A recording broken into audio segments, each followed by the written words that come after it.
Well, hello there. Thank you so much for joining me this evening or this morning or this afternoon, depending on where you are. Just looking at the chat, I can see that there's people from all over the place, from Atlanta to South Wales. So loads of people joining us tonight, which is great. In for a real treat tonight. And if I'm honest with you, this is a bit of a selfish one because I've wanted to speak to this fella for a long time. We've kind of known each other in sort of distance and on social media and stuff like that for a long time. I'll explain more about that as we go through it, but yeah, I'm really looking forward to this one. It's been a long time in coming. Ordinarily at this point I'll kind of go through a bit of admin, but you know what, I don't want to waste any time. So what we're going to do is I'm going to kick off. I'm going to show you a very short video that Dave sent me over. It's one of his fairly recent promo that he has, promo reel, and then we'll get the man himself in here. So this is a quick promo from Dave.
Alrighty, let's get the main man in. Let's get him in.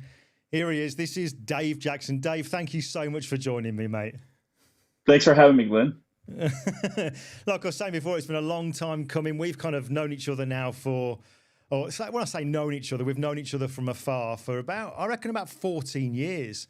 And we were chatting, obviously, before we went live about how that came about, and it was through a mutual friend of ours, Zach Harris, which I'm sure we'll talk about at some point. But obviously, there's a lot to you. You know, there's a lot sort of. I've seen big changes in what you've done from when I first got to know about you to currently where you are, and I guess obviously where you're going to be leading on into. But first of all, you were kind of doing the headshot stuff. Is that right?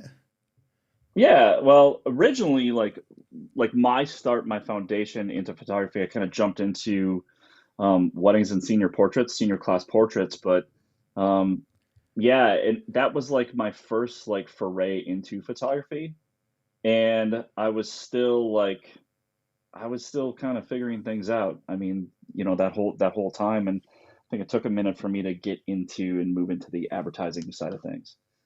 Right. You know, Okay. which took me a minute. So a lot of trial and error happened there. We're going to get over into have a look at some of your work that you've done over the years, because I know that music played a big part, and still does, I guess, in what you're doing as well. But before we do, one of the things I wanted to kind of ask you was about how you got started.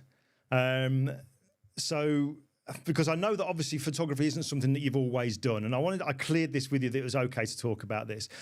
Obviously, before you got into the photography, I guess it was before you were a cop. You were an American cop.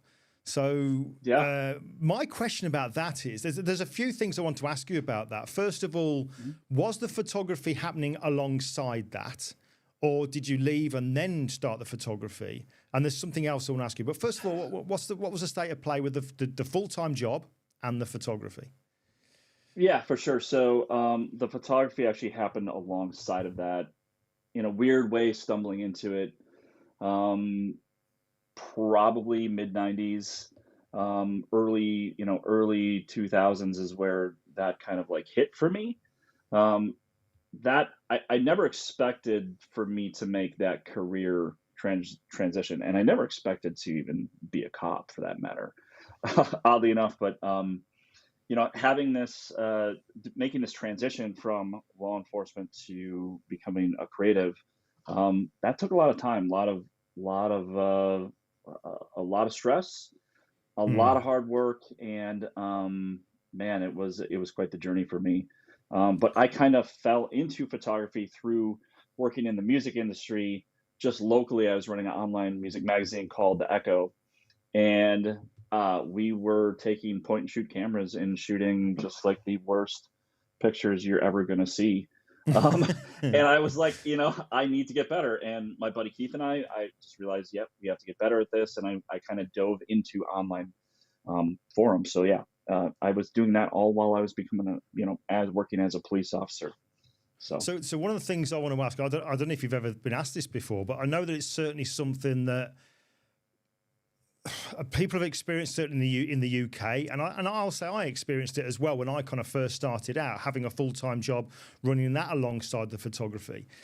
Was it ever something that you kind of you felt you had to not tell people about? And when I say people, I mean the clients, the potential clients that you were getting for the photography, because the reason I asked that is that certainly my experience all those years ago was the fact that if you were sort of touting yourself as a photographer, but you weren't full-time, if you like, if you weren't what they would consider a professional, somebody who works full-time, which we know it's not necessarily the case.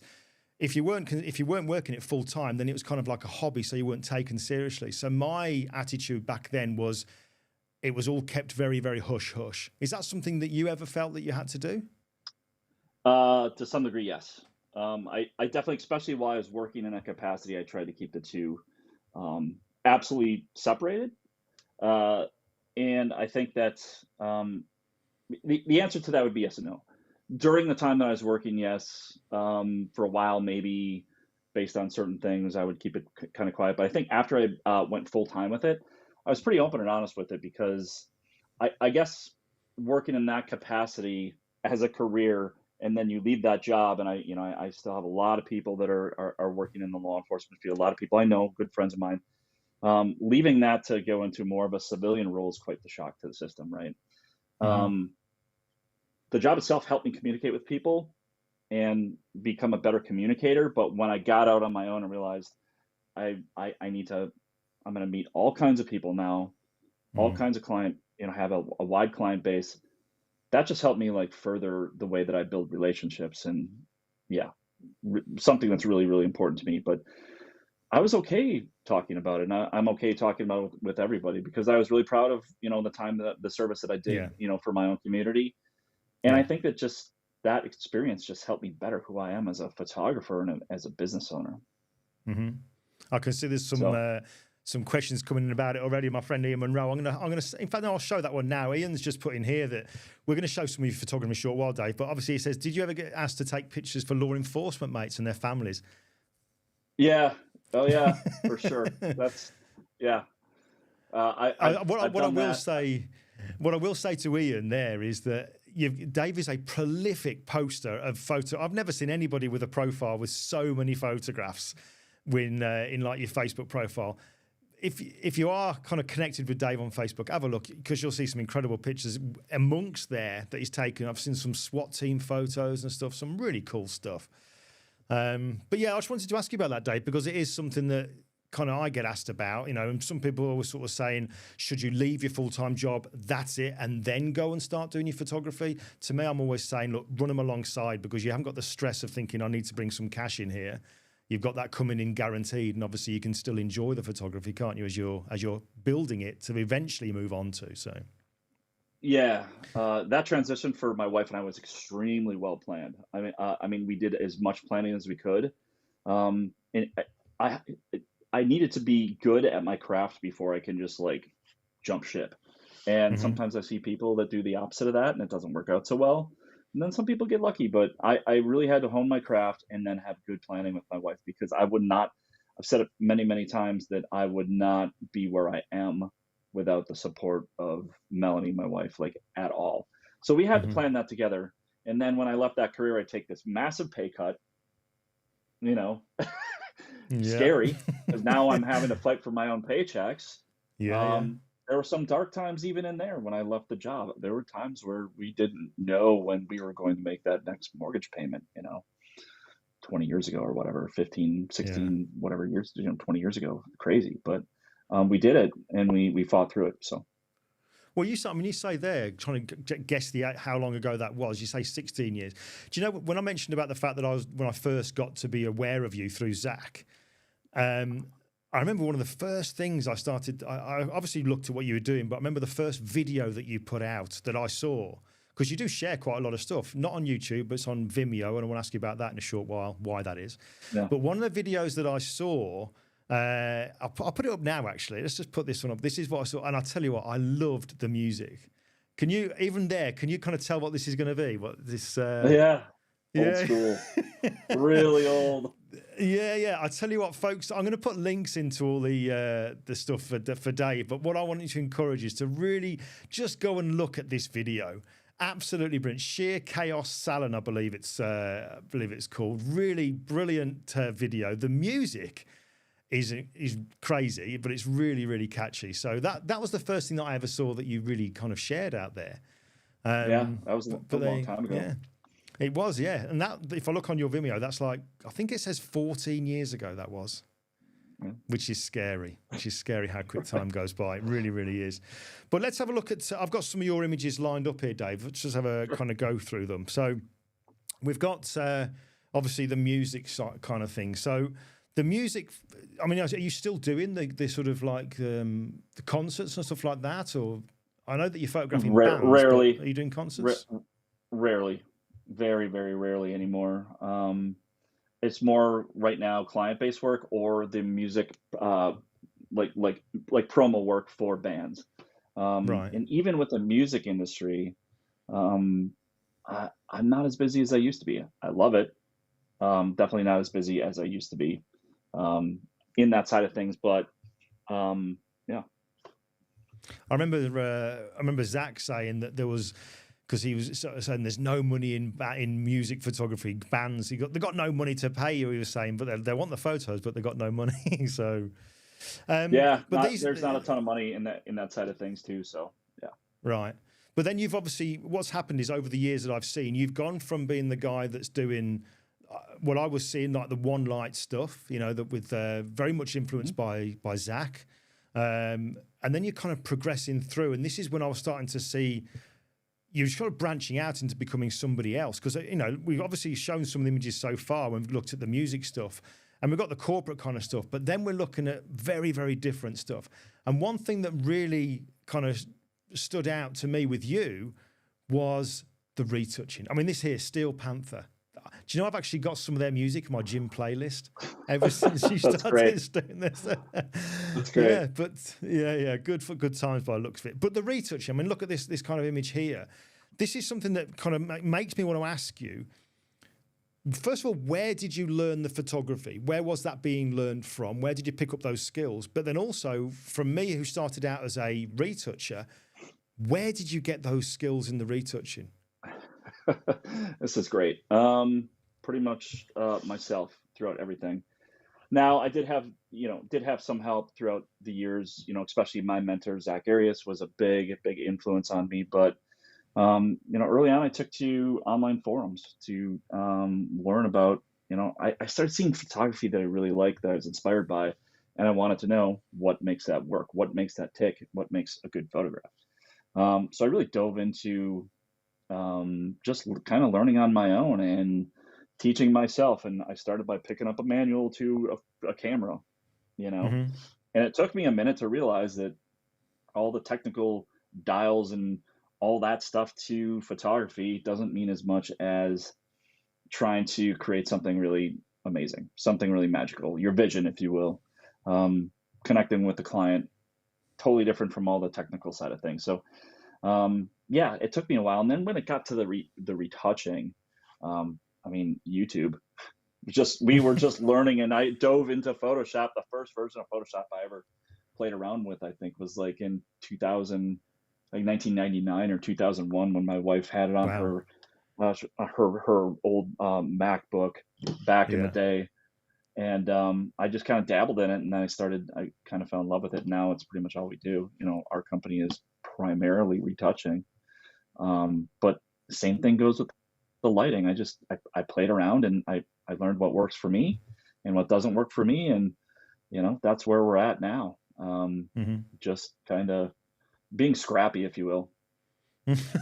I'm just playing now For sure. a little video that I kind of saw on your Vimeo channel here, because that's what I want to encourage people to do, is to dive onto your Vimeo and dive right down into it, because you know, it's quite interesting when you first of all look at it. One of the very first times on Vimeo that you share your steps and you talk about through the layers, but then we get videos like this when you can see the process going through it. I mean, if you're saying that this is all, you know, a lot of this is all kind of self-taught stuff. I mean, it's fascinating to watch. As somebody who started out as a retoucher, it's just Yeah. fascinating watching it. Yeah. And I mean, I think one thing about it was like I I would have limited resources. So I started realizing, well, I can't go here, I can't go there. You know, I might not have this big studio or this amazing setup to get like a rolling shot like this, or a band or whatever. I would really have to like kind of, you know, I had to learn some of these things because I didn't have all those resources. I had to learn to, you know, use compositing, and I'm still using that to this day for a lot of my client work. And mhm. that's why I'm getting hired on some of the jobs that I am getting hired on. So Well, that's interesting then that you say that, because one of the little things I did write down here to ask was, do you feel nowadays then, to make it as a photographer, that you kind of have to be almost like a jack of all trades? You know, not just the guy who can take the photos, but also the retouching and maybe even the video side of things. Do you see yourself being now having to be somebody that's multi-skilled to kind of get on? absolutely. I think it's yes. A couple things to say about that is things change, things evolve. You're going to be constantly changing who you are. You're going to be changing your brand. You're going to be evolving in many different ways. So my idea of what my career would be like completely changed from just this camera, me going out and taking pictures, turned into so much more, where we have to start, you know, doing more retouching. You know, we have to get on the video side of things, maybe even exploring with CGI. And with that, I kind of realized that I can't be good at all things. And that's Mm, why I have two full-time employees, one part-time employee, is that we have to expand ourselves, and I can't do it all because I have a lot of mm. things to manage. But that's why I have these very talented people that work for me that really bring something to the table that maybe I can't. But yeah, Right. being able to evolve and just evolve your creative outlook on things is huge and a key to, you know, Sure. any creative person's success. Okay, well, I mean, that makes me think of something else now then, because obviously you're saying, you know, I'm seeing you as the main man, you know, who's doing all the photography, and you've got these skills and the retouching. It then gets to the stage where it makes sense for you to develop a team and have a team of people so that you can work to your strengths, and work can be shared out and you can be more productive. But one thing I've noticed over recent weeks, actually, when it comes to places like YouTube, when you've got these creators, these creative people that have had this massive success on YouTube, they've grown massive, and they've then had to develop and have teams of people come in to help them, and they've developed a business. But now they're now starting to kind of pull away from being on YouTube and going back to just being the basics, because they felt that they weren't doing what they were loving to do when they first started out. They weren't having the time. They were, rather than being the creative, they were being the business manager. Does that ever come into to you? Do you ever find that you kind of, I don't know, getting a bit frustrated that you're not so hands-on, or are you? I don't know. Yeah, I do, and I'm actually kind of less like, especially on the video side. So Adam does the majority of, I don't really want to be around a video camera, but he's better at it and he understands those things, and I can come in and bring my vision, or, look at the shot this way or frame it up this way. Here's part of the story. So I might come in as a part of a storyteller, and he also can line that up for the actual like physical shot. Um, Hmm. so we multifaceted, we all have our own strengths, but at the same time, the more as we grow, I'm finding myself in more of an administrative spot, whether that's during very, very busy times or very, very slow times. And we have both. But Mm. I have to manage a lot of different things, and I have to manage different people and expectations, meanwhile also making sure that we're on brand with everything we do, and that it's working to everybody's, liking and success. So what about personal work then? Because I noticed when I went through your Vimeo there were some of the categories of stuff that was, he's laughing now, some of the stuff that was marked as personal work. I think I know the answer to this now that you're laughing, but do you get time for personal work now, Dave? Not as much. We can look at personal work as any number of things. Originally, it was like, hey, let's go out on shoots. Let's go, like that sheer chaos shoot. That was like the first thing where like did something more elaborate and built a set in our studio.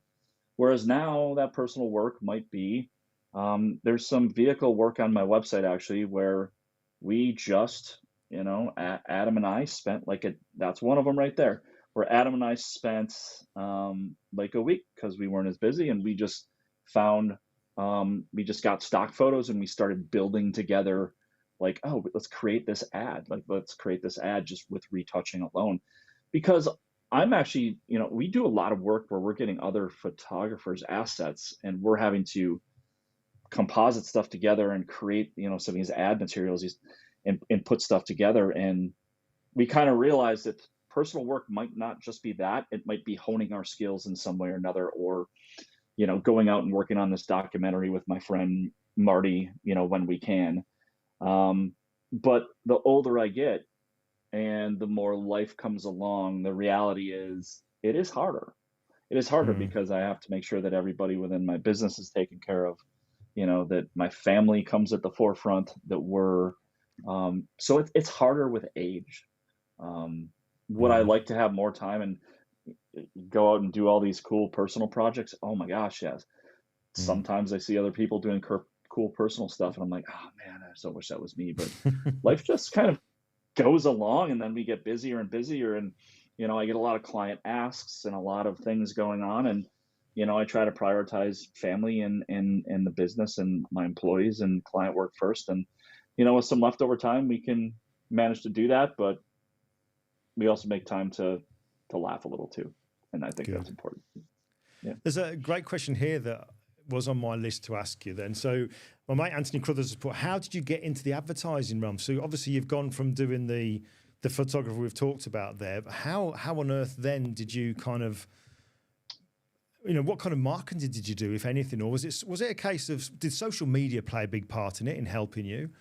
Was it more locally concentrated kind of marketing that you did, or did you just kind of, I don't know. This is the big thing that people want to know, is how on earth did you get your name out there to be hired by these big companies doing stuff for TV channels and so on and so on? First thing about that is relationship.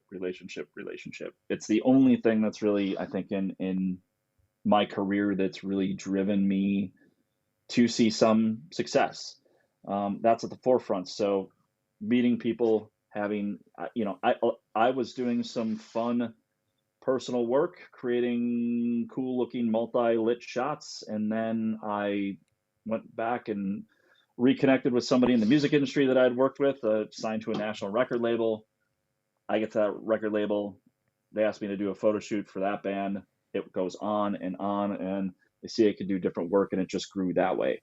That's been a huge thing, to where, people like, check out what we're doing, check out what Jackson Company's doing. on. That's huge. And knowing that you can go into a photo shoot without any ego, that you can create great work, and just bring people together and connect with people. Have we done some marketing from the standpoint of like using agency access? Yes, agency access is available to photographers that are able to market to, at least in the United States and Canada, to market to creative directors, art buyers, creative buyers in advertising agencies. Have we gotten work that way? Absolutely, we have, but I think the key really comes down to is just your personality, relationship building. I tell everybody about that. Everything in my life, everything in all of our lives is driven by relationships, camera in hand or not. And I think that if you can build solid relationships, there's anything's possible. Mm-hmm. For sure. Does social? I know you obviously post on social media and you do share. Like I said, I've never seen so many pictures in somebody's profile. But do you? Because it's such. It is fascinating to look through. But has social media? Is it something that you do just for the sake of doing it, or do you do it with business in mind as well, or not really? No, I used to. I try to make just a really concerted effort to be like, well, here's this one Instagram account for Jackson & Company, and that's all of our work. And then here's my personal Instagram account with just my personal stuff. The two kind of came together, so I show both things there, and it kind of works for me. I could always be better at social media. When I started, we were like, right. So when I started, it was like I was getting my stuff like posted to blogs, like that sheer chaos shoot. Yeah. That made it to Wonderful Machines website. I think you can still find that out there where I kind of talk about the process. Or I had done a bunch of like guest blog posts and stuff where, and I was getting my name out that way. And at first it was really about me showing my work to other photographers. Whereas once I kind of like walked away from the photography educational side of things, I had to like kind of, I wasn't putting as much out there anymore. So it's kind of like my social media is a mix between personal and business. Okay, cool. I'm gonna have a quick break in a minute just to play a quick advert. But somebody was asking earlier on about everyone wants to know kit, don't they? What kit I actually noticed on one of the videos. I think it was a Steel Panther video using Westcott Apollo modifiers. So what kit are you using? Let's get it out there because there's bound to be somebody out there who wants to know the kit. That was old. Have like my go-to is Profoto. I think it's a B1 Air. The 600 has a battery right on it on the Profoto, and I use Elinchrom modifiers with a Profoto speed ring for my lighting. Octas generally, I still use my 50-inch Westcott Apollo softbox. That's like an old school Zach. Like Zach was using that back in the day. Nothing beats it for just certain types of shooting, but it's just great, big, beautiful light. I don't have brown colors and all this Elinchrom, this and that, because I know what works for me, and I know it gets me across the line, and I kind of stick with that. I'm sure I saw on one of the videos there was it Paul C. Buff? Those big block things, you remember? The alien bees, yeah. Yeah, that's it, yeah, because I remember because Zach was using those, so I got one, which was an absolute nightmare trying to buy one to get sent over to the UK. But yeah, that's what I was using. But I noticed one of the videos. Yeah, that's where I started, was with all the Paul C. Buff, the alien bee lights. But those are, I mean, that's kind of like a starting point.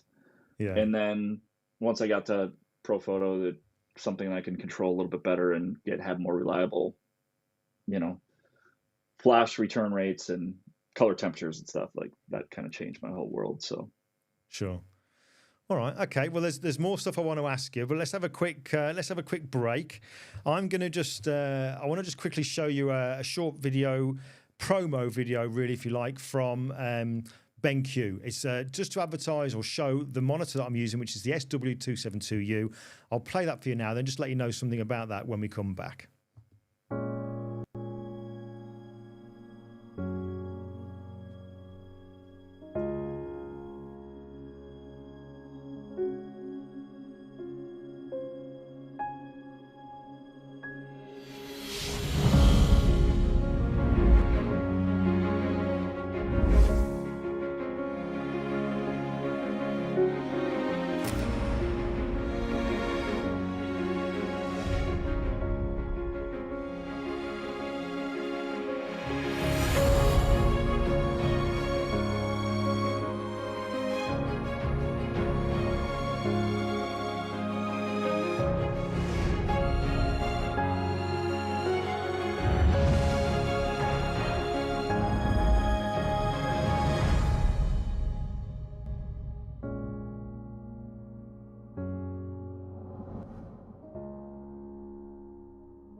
All right, so all I wanted to let you know about that was BenQ in general. There's been a few people who've watched some of the videos over the last few weeks where I mentioned about being able to get them a discount on BenQ monitors. And it's actually worked out cheaper than what Amazon sell them for. So all I'll say is if you are interested in looking at getting a BenQ monitor, give me a shout and I'll give you the code and the process that you need, because it varies depending on where you are. So you can get it. It's not something I want to just blast out because it kind of loses the value. And there's a few little things I want to be able to do for people when they do it. But if you do see this and you fancy having a look at a monitor, you want to get a discount, who doesn't? Just give me a shout. Right, Dave, just bringing you back in after that commercial break there.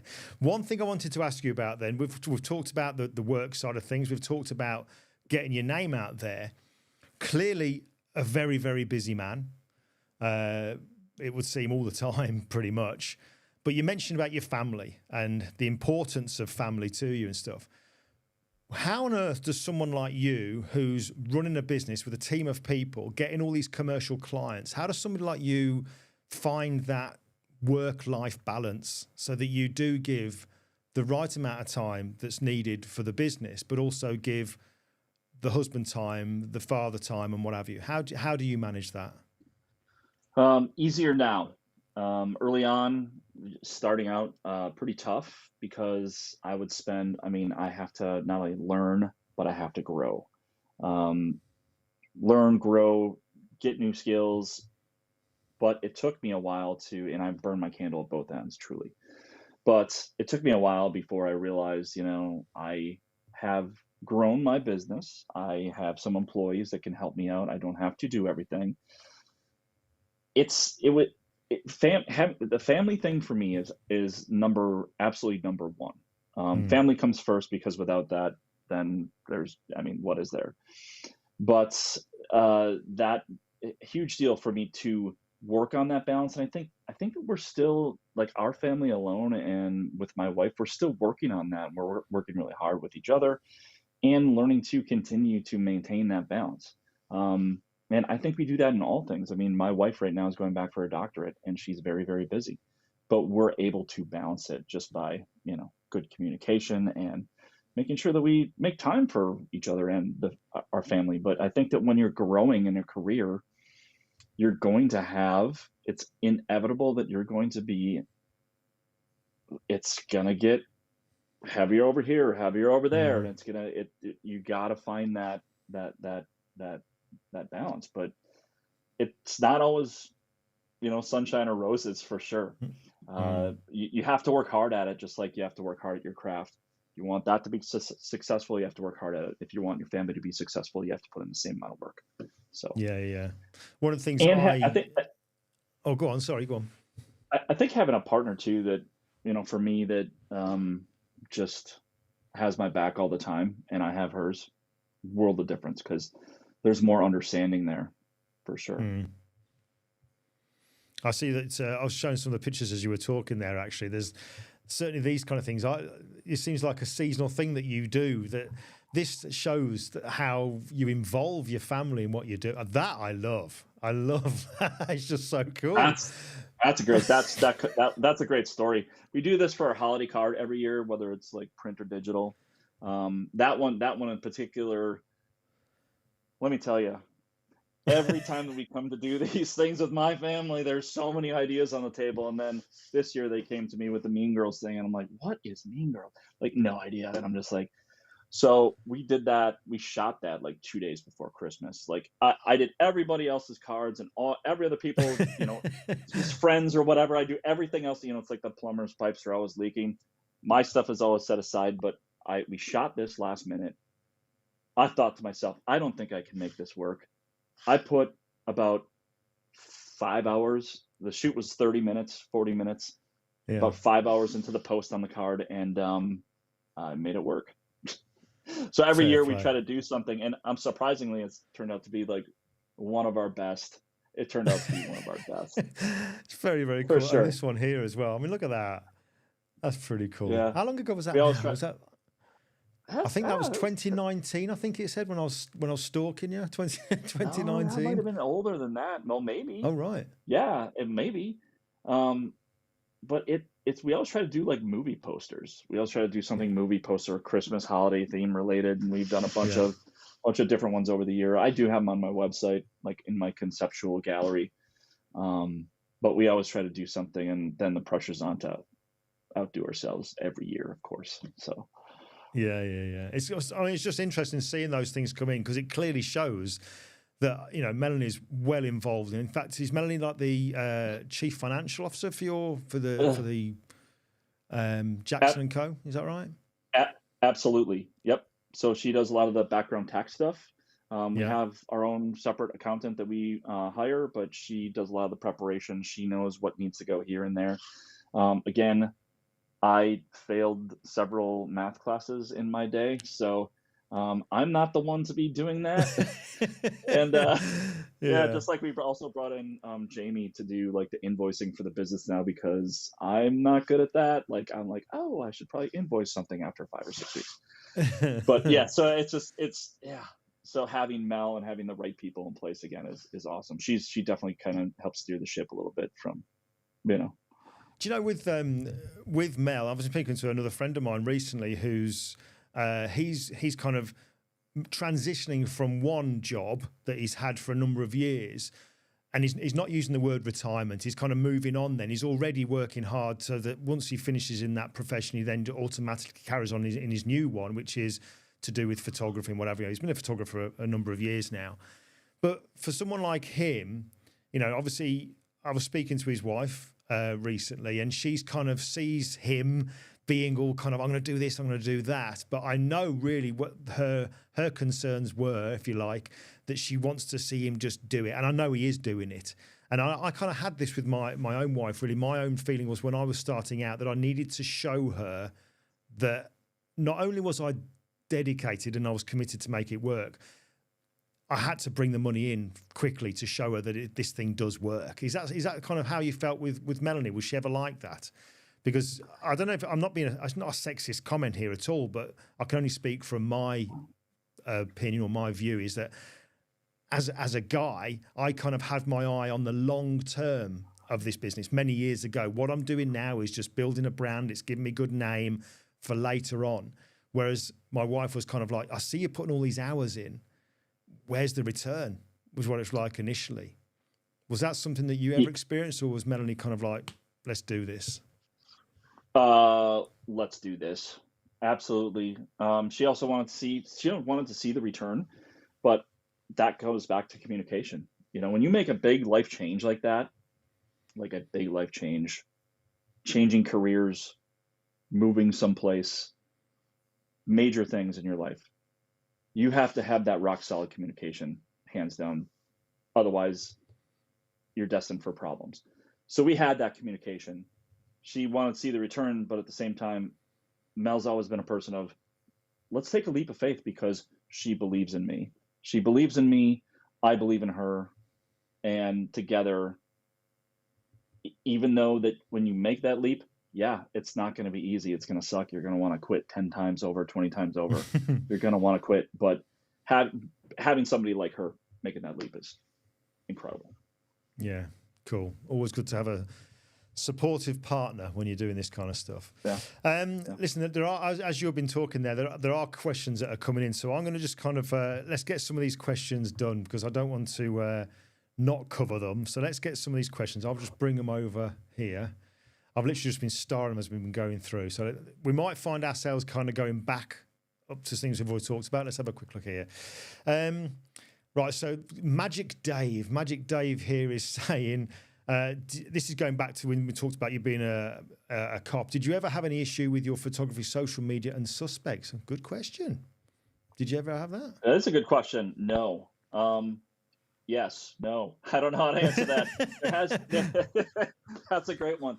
When I was doing that, I mean, I left my profession in 2007, so there wasn't, like, social media wasn't as, it isn't what it is now. Definitely kind of a different world back then. It's changed for a lot of people, but no.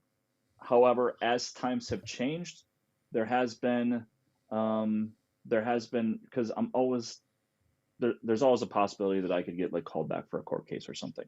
To be fair, I have like pretty much removed from my social media, like I think you mentioned earlier, like here's a SWAT team, these cool pictures with the SWAT teams with weapons out, that kind of thing. I pulled some of that stuff, um, either from portfolio or social media, just because, I want to be really careful and Yeah, I yeah. want to be, yeah, just I don't want to, because anything, it's just a crazy world out there. Anything Oh, can yeah. be construed anyway now, and certainly I just try to avoid a lot of that stuff altogether. Cool. All right. Okay. Lee Churchill has put, do you find your photography a way of separating the day job and home life? I find photography a kind of therapy. Do you? It very much used to be that way for me. Absolutely. I think when it was more of a hobby for me or more personal work related, um, yes, like it was kind of a therapy, but now it's just kind of because we have this mission. It's just I really don't even think of it that way. It's just like we love what we're doing. We're on this mission to create great client work, and um, when I come home, I'm not thinking about cameras or I see the newest specs of anything coming out, and I have to go dig into the news or Canon rumors or whatever to see what's out there, because Yeah. I am not on that plane side. Yeah, but yeah, originally, yeah, I can see that as how that is for a few people for sure. Cool. Now, I know we've answered this one here because you talked about having a team, but my friend Ian Rose put, who's responsible for video production and storyboarding? How can you spread yourself everywhere? So obviously you've got the team, but kind of, if Ian's okay with this, I'll kind of carry on from that, is when you've got a client, what's the process, let's say? Because some of these images, let's just bring up some of these images here that are, very kind of conceptual stuff. Things like this here, when you get a client like this, what's the process when it comes to, kind of designing what's going to be shot and all that kind of stuff? So is that something that you have a big input on, or is it a case of they come to you with, this is what we want?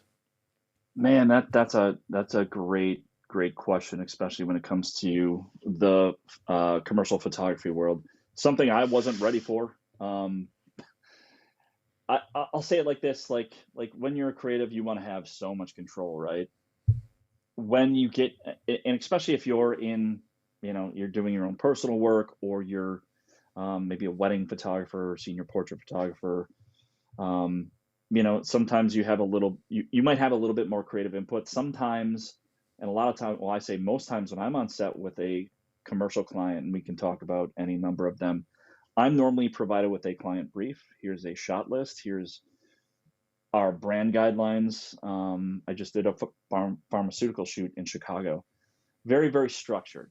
I was told all the things that they need, the number of shots, what the models needed to look like. I am told so much of what it needs to be, and I'm going in there and facilitating it. But I'm being hired creatively to have my own creative input and opinion into these shots, because that's truly what makes it at the end of the day.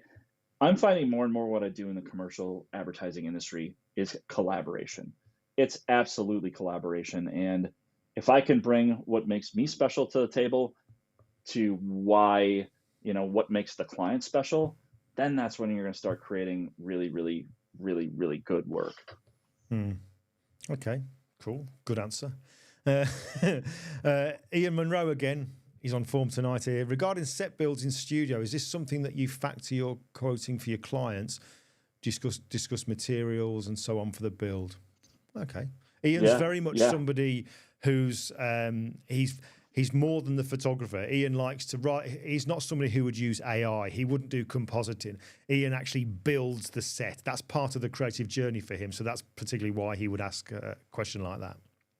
Yeah, absolutely. So all of that is like anything that goes into the shoot on a commercial client level that's all billable. So pretty much I will set my day rate.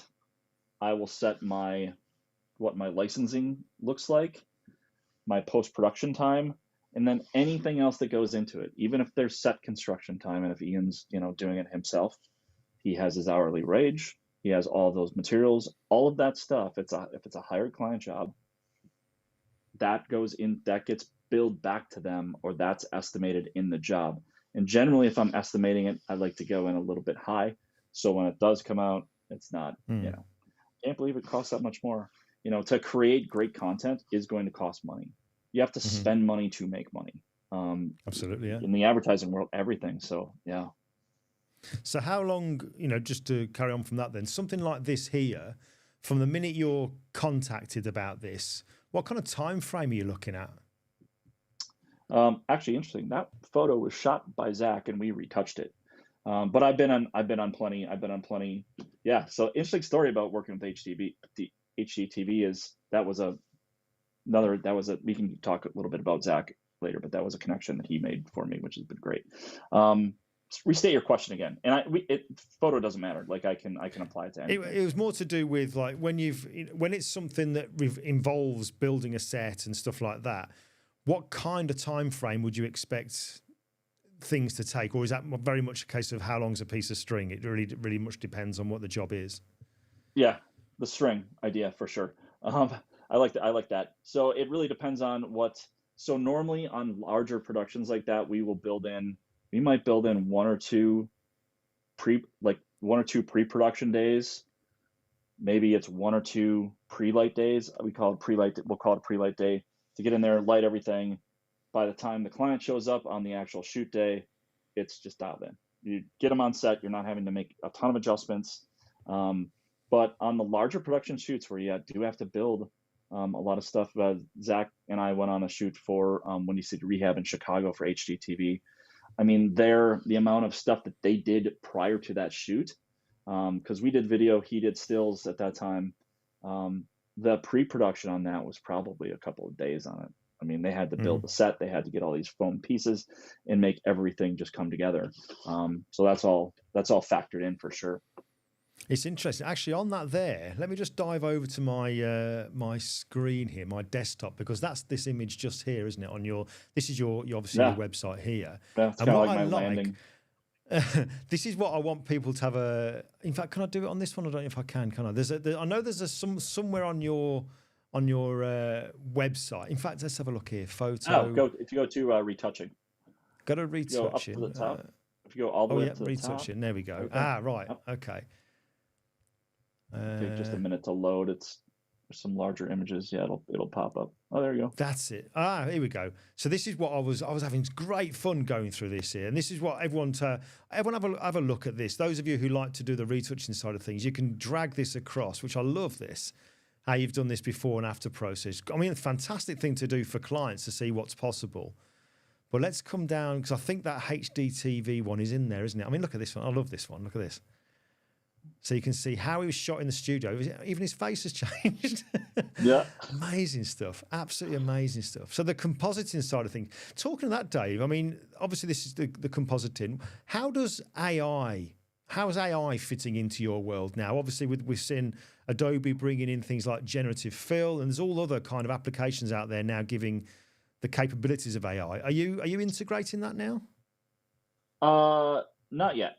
There's a lot happening with it. There's a lot of really weird red tape with it. I don't know. I'm not sure what can be licensed commercially or not commercially right now. Is it going to become a thing? It's absolutely going to become a thing. Like if I can come in, instead of searching stock photography for say 5 hours, looking for the right stock photo, what if I can integrate either 3D rendering or AI into that, where I can build the perfect background that I need to drop in and have some control over the light. Now 3D rendering is going to do a much better job than AI, because AI is making an approximation. You can get close. Maybe you can use elements. I do know that there is like Shutterstock. Some of the other stock photography companies now have a thing where you can use AI through their website to add and remove things.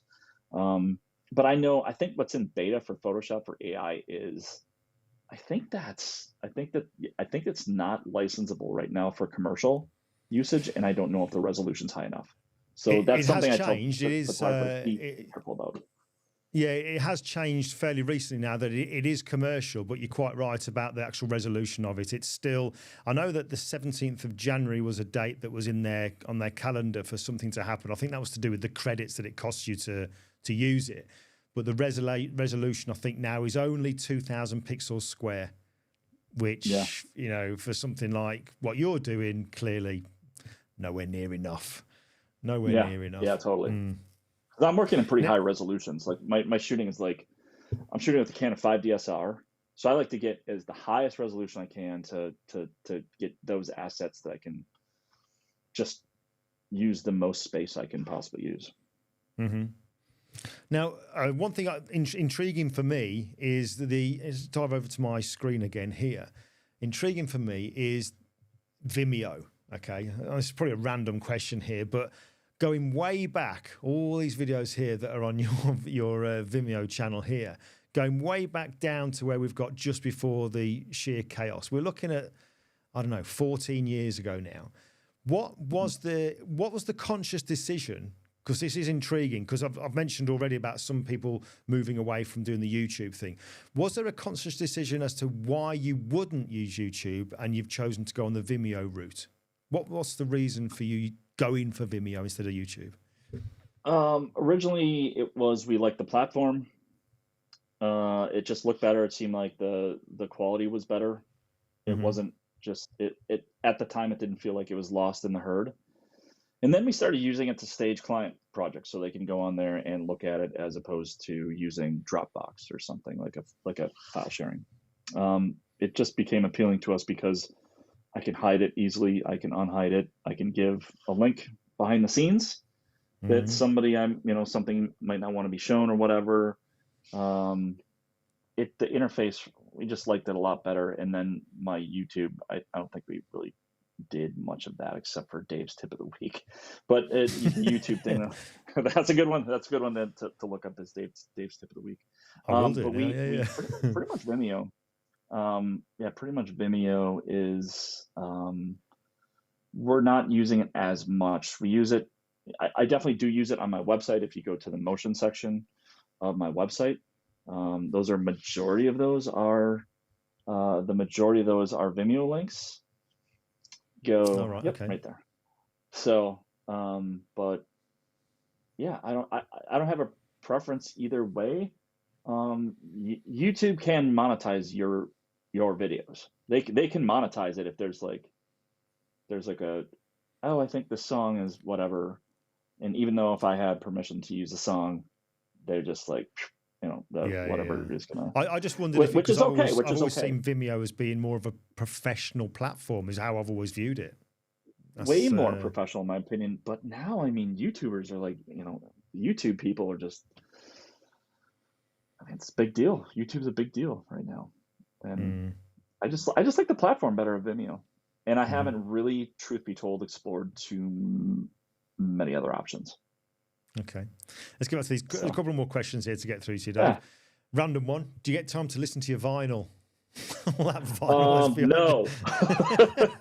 I wish I had more time. I have a lot. That's a heck of a collection. Of vinyl. I have a lot, and it's one of my hobbies that gets me away from thinking about work and stuff. I'm a collector, but I have too much, and my wife Shirley says I should probably get rid of some of it. So cool. There's only one. Ian Monroe's asking the same question here. It's actually on my list of the last thing that I really want to kind of ask you. But before we answer that one there, we've mentioned Zach quite a few times, haven't we? You're sort of talking about how you started off and his influence, how he introduced me to you, and now finally we're chatting some 14 plus years later. How for those of you who don't know the connection, how has Zach influenced what you're doing? Because, and I'm talking, obviously, for those who don't know, I'm talking Zach Arias. How has he influenced what you do, Dave? A lot to this day. I would not be here where I am without him. He was one of just a very few people that told me all the things that I needed to hear, and which was, I went to Atlanta one time with my portfolio, and he had I put down 230 pictures, and he walked away with he's like, take all 228 pictures and destroy them and take these two and now start doing this for real. He was the one person that told me the hard things, right? I have to do the hard things or hear the hard words. And that's really tough on people. That can make or break them. But I knew that if I really wanted this, I would have to listen to him and really understand that that critique is me has changed me and my career and has made my career. I met Zach a long time ago on an online forum back in late 90s, early 2000s. That's how I got to know Zach. And I just asked him, like, hey, your picture is really great. How are you doing this? And he sends me this really long email with all the bunch of this nonsense. And he goes, I'm just kidding. It's just this light and that light. And he was really good sense of humor about him and kind of right away just answered my questions. And he was an open book, and that just blew me away. And then I got to actually finally meet him and create a relationship with him and call him my friend. And he's done my career so much. So I remember, and I almost felt nervous for you because, again, I don't know how long ago this was, but I remember when him and Megan were together, you took a trip to his home and did a family photo shoot type thing. I was thinking, whoa, no way. Do you know what I mean? Knowing how he can be so honest, I thought, my God, you're brave doing that. Yeah, he had me shoot his family portrait back in the day. But I think by that time I already knew that I knew who he was, and I thought to myself, like, obviously he sees something in me. He sees something, he believes in me somehow. And yeah, that was awesome. Great experience, and we've just become just friends over the years. And I wish I talked to him more now, but we just because I know both of our lives are pretty busy. But yeah, I credit him for so much of what I've become as a photographer and as a business owner. Yeah, and do you know what? In a kind of strange way, I can do the same, really, because it wasn't until I was introduced to him, and that was kind of through, I don't know if you know a guy called Dave Cross, who used to work at the 𝐏𝐻𝐵 guys, when it was called an NAPP, but he had Zach's One Light DVD and kind of said, oh, you got to get this. And I, whatever Dave said, I did. So I brought it. And I remember messaging Zach completely out of the blue. This is a weird story. Let me just tell you this weird story. I kind of, you'll learn a lot about me now. I got this DVD and the penny dropped, the One Light DVD, the penny dropped. Now I get it. Do you know what I mean? Now I get it. So I just dropped Zach an email. I found his email. I sent him an email saying, I love the DVD. It's really helped. I'd love to come to one of your workshops one day, and that was it, saying thanks very much. Now, literally a few months go by, and I kid you not, this one night, bizarrely, I'm fast asleep, and I'm getting towards the morning time, and I'm dreaming. And I go into a room, and there's a load of people in the room, and in the distance, this door opens, and I'm looking, and Zach Arias walks in. I went, oh my God, Zach Arias. Then I woke up. And I leaned over and I grabbed my mobile phone, and there's a message. You can just see the preview message, and it says, "Hi Glenn, sorry for the delay in getting back to you. Love what you're doing. We'd love to have you out in Atlanta on us." I was like, oh. So I literally just replied, "Haha, very funny. Who is this?" Phone down, go back to sleep again. Wake up a short while later, because that was originally from Megan. Then I look at it, and it's Zach has sent another email saying, "No, Glenn, look at the email address. This is Zach. Love what you do. We'd love to have you out in Atlanta." And I was like, oh my God. And my wife was at work at the time, and I remember our cats walking around, and I'm talking to our cat saying, "Morris, I'm going to America." But yeah, there you go. Yeah, so you learn a lot about me there. But I went out there, and it was the same kind of thing. He let me sort of, I stayed out there. It was, I sat in on one of the workshops that he was doing. And he then critiqued my stuff, and it was like, I don't know, midnight, 1 a.m, and we're all sat on beanbags, and he's got this up on a big screen going through stuff, and it was brutal, but it was really honest, and yeah, so the kind of penny dropped from then, I guess. So yeah, there you go. Yeah, he's one of a kind, and brutal honesty is hard to come by these days. Brutal honesty is the only thing that can affect any sort of change in your life. And he was just one of those guys in the way that he handled it with compassion, but intense honesty. It's a great thing to have somebody who will tell you like it is, because if you don't have that, you might just be in a submarine thinking that your photography is amazing, and you got to hear those words sometimes. So I had Great guy. there's a guy you might know him, a good friend of mine called Alan Hess. He's a concert Oh, photographer, yeah. and I was with him once when we were in the States, and we were doing these portfolio reviews with these people. And Alan sat to one side of me talking to somebody, and I had this guy come to me, shows me a portfolio, and I'm saying to him, trying to do that sandwich effect, you know, the good, the bad, the good, you know. And I sort of said, oh, I'm really liking that. It's a great location. What you might want to do is maybe consider just moving around here a bit. But I love the way you've done this. Do you know what I mean? Kind of sandwiching it. Every single image that I went through, no, I like it like that. I like it like that. It's almost like he kind of came to me with this portfolio for me to say, just tell me how good I am. Do you know what I mean? It's like, Yeah. no, Yeah. I not had happening. another experience I had is I went to the Palm Springs photo review to bring my portfolio to true professionals to get my content reviewed, and I got sat down with Jody Peckman, who at the time was a senior photo editor of Rolling Stone magazine, and I put my book down in front of her. She doesn't say a word. She's like flipping through my entire book within maybe, I don't know, just 10, 20 seconds, closes the book. She goes, I won't hire you. And I was just like, oh, I'm with the senior photo editor of Rolling Stone magazine sitting across the table from her. She goes, but I did notice this about your work. You're highly produced, a lot of, great lighting, blah, blah, blah. You might be better suited in, say, advertising than something that Rolling Stone's looking for, which is like a gritty, grainy, that timeless rock and roll, photograph of a band. But I kind of took that to heart. Like maybe what I thought that I'd be some massive rock and roll photographer turned into, hey, you're right, maybe it's more of the advertising and the retouching stuff that I'm good at. And, I think that if you can pull those bits and pieces from various influences or hear those things, that's gonna build upon what your career might be, and you might not expect what your career is gonna end up being. So I never thought I'd be a retoucher, So Yeah, I guess it's people outside see your strengths, isn't it? You kind of get into this thing. I want to be X, but they say actually you're really Y. You're very very. It's kind of like the. I always try to bring things back to the analogy when it comes to like the bodybuilding, which I used to compete in. I remember the guy who used to mentor me with that. He says a friend will never let you get on stage if you're not ready. And it's the same kind of thing. Do you know what I mean? Whereas if you speak to your parents, how am I looking? Oh, you look amazing. Oh, you're going to win this. Do you know what I mean? It's just the same kind of thing, I guess, really.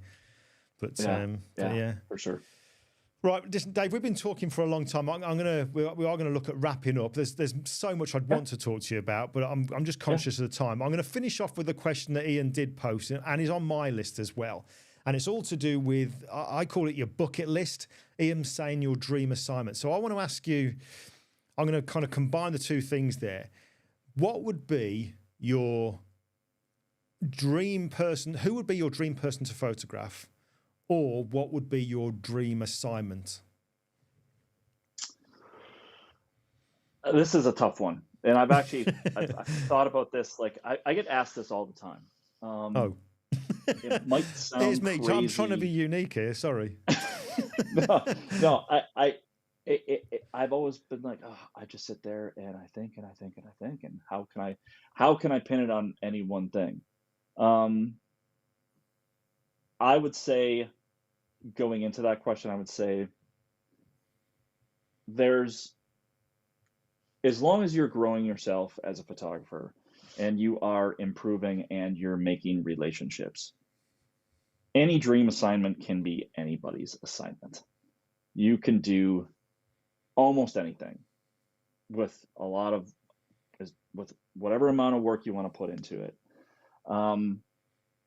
I've thought about that for a long time and thinking about, who's that one person back in the day? It might have been, I want to work a Tool, or I want to do something like that, or this celebrity in this movie, or, the Tom Hanks of the world. But I think that's my dream assignment would be just making sure that I am providing for my family and providing for my employees. That's my dream assignment. And I think that that's the best I can do. The other celebrities and the other cool things that are going to come along, man, those are going to come along. I've shot and worked with a ton of celebrities just by putting my neck out there and being like, I'm just going to go for it. I'm just going to ask for the photo. And then that turns into the next thing and the next thing and the next thing. I've worked with some bands that I absolutely adore over the years that, when I was younger, one of my favorite bands was the band Norma Jean. I put my neck out there and I got to work with them. At the time, it felt like a dream, sure. But, I think it's a matter of just putting your neck out there. And it's such a tough question because I wish I could just say, oh, I want to shoot Tom Hanks, or Tom Cruise, on the side of an airplane, something really wild and exotic. And yeah, I want to do all those things. I want to go to all those places and have all those experiences and, Sure. Load my portfolio up with the biggest celebrities. But at the end of the day, as long as we're happy with our craft and happy with what we're doing and finding our own means of success, what we would each call success, that's a dream in and of itself. And for me, it's to make sure that my family's taken care of, that my clients are taken care of, that my employees are taken care of. And that's means the world to me. Cool. All right. That was going to be the last question, but the last question, I promise you, is this one here. Is that Eddie I see in the background? Favorite Iron Maiden track, please, from Ian Munro? Run to the Hills. That's actually an old Don Post mask. So I used to be a big mask collector, big mask collector. I kind of am not anymore because I had to get rid of some things, but I've always loved that mask. I've loved it. I found it in Appleton here at this old mask store, and I'm like, I gotta have it. Probably needs a little bit of work, but yeah, as you can see I collect a lot of things, Glenn. Cool. My wife would say too much. Yeah. Dust collectors. That's what my wife would call them. Okay, so we'll call it a day, Dave. Like I said, I could chat to you forever. I really could. But just for folks out there, where would you suggest people go to see what you do? Any particular places, any social media handles and stuff like that? I would say start with davidjackson.com. Maybe you can put up a link to that, or I think you might have already, davidejackson.com. That's where you're going to see all my work, my kind of what's in my portfolio as of now. Instagram's another great place, at David E. Jackson for Instagram. You can also check out Vimeo. There's a lot of old stuff on there, so you kind of got to go through and find the newer stuff. But like I said, my Instagram's a great place to start too. A lot of my personal life meets my hobby life meets my work. Brilliant stuff. Dave, hang around. I'll have a quick chat with you before you disappear. But thank you so much for giving up your time. Obviously, you're clearly a busy man. Weekend is family time, and for you to give us this time up on your Sunday is very much appreciated. My pleasure. And it's been a real treat catching up with you, mate. It really, really has. So thank you. Thanks, Glenn. No problem. Folks, there you go. Told you it was good. What a top fella. I'm going to put all the links in the description part of the video. Once this recording is now up on YouTube, I'll fill all that in. Also over my website as well. But yeah, we've been going for just over an hour now. Thank you so much for tuning in on the Sunday evening. Next week, we've got another live coming up. This is a friend of mine called Mark Lynham. And Mark is very much one of those people that doesn't shout from the rooftops what he's capable of. He is an incredible photographer. And when I asked him if he'd come on this, his first response was, why me? I'm just convinced that we don't know the best people out there. There's so many incredible talents out there behind closed doors that we don't know. And Mark, I think, is definitely one of those. So I'm really looking forward to that. He takes amazing photos of fast jets, and he's just come back from Greece photographing these pelicans. Just amazing stuff. So look out for that next week. But again, a massive thank you to Dave Jackson. Like I said, it was a bit of a selfish one. I wanted to get chatting with him, and I've thoroughly enjoyed it. So thanks for tuning in. Give the video a like, and don't forget, if you haven't yet, give it a quick subscribe, which basically just means follow. Doesn't cost you anything. It just means you get notified when these are coming up, and also lets you know of any pre-records that I've put out there as well. But there's going to be a few changes with YouTube. I'll keep you posted on that. There's going to be a change of direction. But that's it, folks. Thank you very much. I will see you next week.